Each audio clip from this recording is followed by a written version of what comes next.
Hey guys, I'm Archana. So చాలామంది అడుగుతున్నారు కదా, అక్క ఏపీ సెట్ ఎక్స్టెండ్ అయిందా, అప్లికేషన్ ప్రాసెస్ అనేది ఎక్స్టెండ్ అయినా అని అడుగుతున్నారు కదా. సో ఎస్రా మనకి ఒక స్మాల్ అప్డేట్ అనమాట. ఏపీ ఈసెట్ అనేది అప్డేట్ అయ్యింది అప్లికేషన్ ప్రాసెస్. యాక్చువల్గా మన అఫీషియల్ ప్రకారం అంటే దాని డేట్స్ ప్రకారం అయితే మనకి ఎప్పుడుండే 2 మార్చ్ ఉండే, రైట్. సో 2 మార్చ్ ఉండే. సో ఈ డేట్ నుండి మనకి ఈ 2026 ఏపీ ఈసెట్ అనేది అప్లికేషన్ ప్రాసెస్ అనేది 12th మార్చ్ వరకు ఎక్స్టెండ్ చేశారు.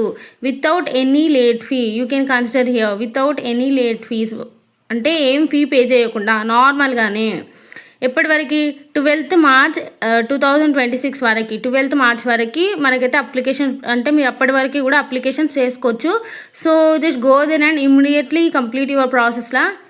ఎందుకంటే మళ్ళీ తర్వాత సర్వర్ ఇష్యూస్ అట్లా they may come. So as soon as possible మీ ఎండ్ నుండి మీరు కంప్లీట్ చేసుకోండి. So here is a small update from my side. So lot of you అడుగుతున్నారు కదా చాలామంది, అక్క వీడియో చేయండి అని. And what are the certifications related to that, అంటే ఏం సర్టిఫికేట్స్ మన దగ్గర పెట్టుకోవాలి అప్లికేషన్కి అని. So I didn't have that sufficient time లేక సో ఇలా చేస్తున్నారా. So here is your video. So ఇక్కడ మీరు చూసుకుంటే లాస్ట్ ఇయర్ ఏపీ 2025 ఈ సెట్ ఎంతమంది రిజిస్టర్ అయ్యారంటే 37,767 అప్రాక్సిమేట్లీ 37,000 అయ్యారు. సో అసలు ఎంతమంది అపియర్డ్ అంటే టోటల్ అపియర్డ్ ఎంతమంది ఎగ్జామ్ రాశారంటే 36,369 మెంబర్స్ ఎగ్జామ్ రాశారు. అండ్ అవుట్ ఆఫ్ దెమ్ అసలు ఎంతమంది క్వాలిఫై అయ్యారంటే 33,881.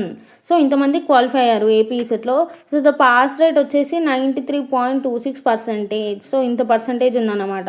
సో ఈసారి కూడా కాంపిటీషన్ అనేది ఎక్కువనే ఉండొచ్చు అని చెప్పొచ్చు. ఎందుకంటే these many members are going to right.